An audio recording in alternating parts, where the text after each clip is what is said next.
Bien, alors si on veut creuser un petit peu la question de la manière dont on aborde le pied dans les programmes classiques de médecine manuelle, euh, c'est un peu court. C'est un peu court parce qu'en général, après avoir survolé l'anatomie et la physiopathologie du pied, d'un point de vue des sciences occidentales de la biomédecine, eh bien, en général, on se contente en pratique de diagnostiquer des lésions du scaphoïde, du naviculaire et du cuboïde. On décoapte éventuellement la poulie astragalienne et puis on en reste là. Donc c'est généralement assez court. Je crois qu'on peut avoir, sans trahir l'esprit de la médecine chinoise et sans essayer de se transformer en ostéopathe, on peut avoir une approche un petit peu plus large.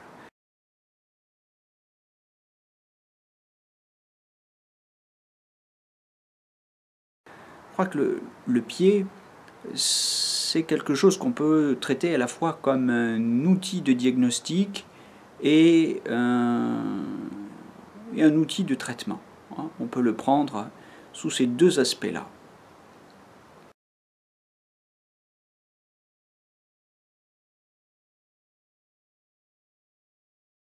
Alors, d'abord, évidemment, j'ai parlé de correction de lésions du cuboïde et du scaphoïde. Bon, on peut prendre le pied comme une machine, hein, donc dans son aspect biomécanique, on peut voir dans une lésion du cuboïde ou du scaphoïde le symptôme d'un problème mécanique et le traiter comme tel, avec les corrections appropriées.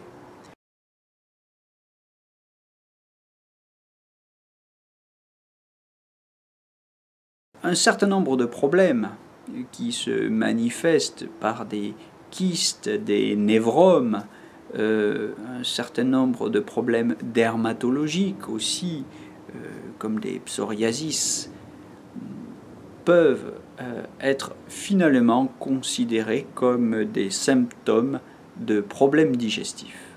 Lorsque vous considérez par exemple les névromes, beaucoup de podologues ou de médecins vous diront que ces névromes sont la conséquence de chaussures trop serrées, ou pour les femmes qui marchent sur des talons hauts, à la conséquence des contraintes qui s'exercent sur le pied.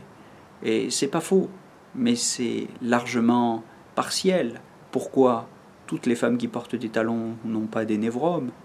Donc il y a dans ce problème mécanique de la contrainte qui s'exerce sur certaines parties du pied par le port de chaussures serrées ou de talons hauts, une cause occasionnelle. Mais la cause profonde est d'ordre digestif, comme pour tout un tas d'autres problèmes, comme les kystes ou les problèmes dermatologiques que j'évoquais. Les toxines descendent dans le corps, elles descendent par les 3 méridiens yin et les 3 méridiens yang qui finissent aux extrémités ou qui commencent aux extrémités du pied. Et le pied et les espaces entre les orteils, entre les tendons, peuvent servir de poubelle. L'arthrose est également un problème qui fait suite à une fragilité, à une déficience du système digestif, puisqu'il s'agit d'humidité qui vient se déposer dans les articulations, Mais cette humidité, elle est largement le résultat d'une insuffisance de notre capacité digestive. Donc elle est à mettre en rapport avec un vide de la rate et de l'estomac. Un vide ou une plénitude consécutive à ce vide, c'est-à-dire que la rate n'étant plus capable de transformer l'humidité, eh bien cette humidité vient l'envahir et elle en fait des petits paquets, si vous voulez bien me passer l'expression, qu'elle stocke où elle peut.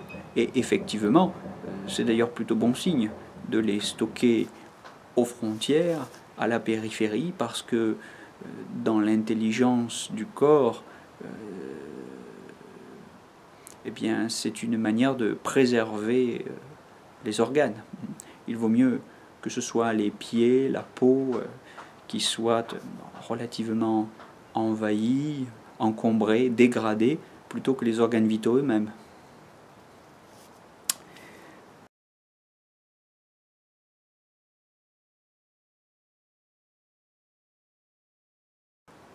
Le point suivant qu'on peut évoquer, c'est celui des troubles mentaux. Il a été fait remarquer que les autistes marchent parfois sur la pointe des pieds. D'une manière générale, n'importe quel danseur ou homme de théâtre saura vous dire que votre façon de marcher reflète, au moins en partie, votre façon de penser. Il y a donc un rapport entre notre pensée, notre façon de voir le monde, notre démarche, et évidemment donc nos pieds, puisque notre démarche s'appuie sur les pieds. Donc notre manière d'être enraciné dans la terre, de rebondir, etc. Ou au contraire de ne pas y être lié, de ne pas y être relié, de ne pas nous enraciner. Tout cela dit un peu qui nous sommes. Donc il y a des relations très subtiles, néanmoins concrètes, vérifiables, du pied avec la pensée et éventuellement les troubles psychologiques ou spirituels.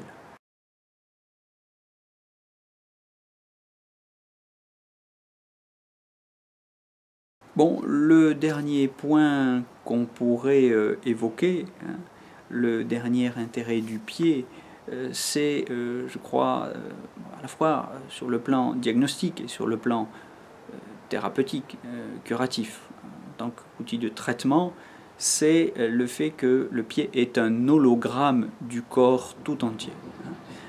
La réflexologie plantaire, qui est une partie de la médecine chinoise, qui est pratiquée par beaucoup de monde aujourd'hui. Dans le pied, on trouve une carte, comme en miniature, du corps tout entier.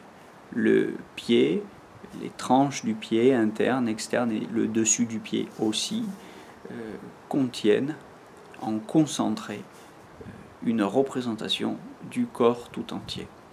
Globalement, on divise la plante du pied en 3 parties. Au niveau du talon, côté talon, on a le réchauffeur inférieur. Au niveau de la voûte plantaire, on a le réchauffeur moyen. Et au-dessus, jusqu'aux orteils, ce qu'on appelle le réchauffeur supérieur.